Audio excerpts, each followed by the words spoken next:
Hi everybody, Rowan Smith at the Mortgage Center. Not a day goes by that somebody doesn't say to me when I give them my list of paperwork requirements, they go, why is it so much? Well, you're borrowing a lot of money, and you can expect the bank is going to ask pretty much the same questions at every institution. So here is a list of paperwork you're going to need for your first home purchase or any home purchase, and you may want to jot these down. First, you're going to need something to confirm your income. Now, this can take varying degrees and varying forms, so it's a little tricky, but basically if you earn an hourly rate and you work full-time hours, we're going to need a job letter that specifies that and tells what your job title is.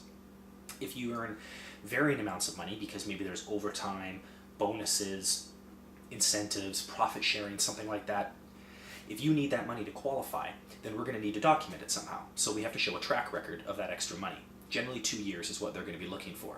So if you've only been on the job for 6 months, and even though it looks like you're going to make a lot more, they're just going to use your base, they're not going to use that higher figure.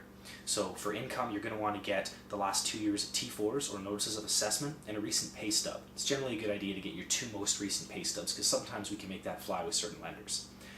If you're self-employed, we need to prove that you're self-employed for at least 2 years.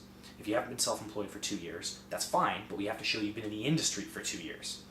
You have to at least be doing something for the 2 years, gives them something to fall back on, to let them know that you've been in this business, whether you've been an employee or self-employed, for at least a 2-year period of time, because that's kind of the break point for self-employed people.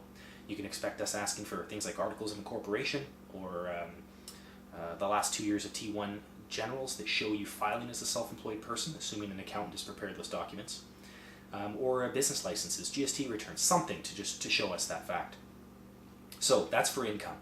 If you're buying a home, you're going to need the contract, and if it's in BC, the property condition disclosure statement that answers all the questions such as, was it a former grow-up, was it a meth lab, is it connected to sanitary and sewer and all that other stuff. You're going to need the multiple listing service, the MLS deal sheet that outlines all the specifics of the property, square footage, heating, taxes, etc., maintenance fees if applicable. For down payment, you can be expected to ask for about 90 days of bank statements showing that money. Now, if it just shows up in your account a month ago or a week ago, you have to show us where it came from. If it came from the sale of another home, that's fine. We just need to show that sale document and that contract that shows that you actually did sell a home, and that's how you got the funds. So you're looking at down payment, income, and property. Property is also appraisal. The appraisal is required 100% of the time. However, sometimes we do it behind the scenes electronically and you don't ever see it. That's a little bit complicated. It's more of a topic for one of my prior blogs where I covered off when appraisals are required. So there you are, income, down payment, and property. If you can satisfy those things, or at least get those documents in motion before writing your offer, it'll make the subject removal period, that period where you get to firm up your financing, much easier. For the Mortgage Center, I'm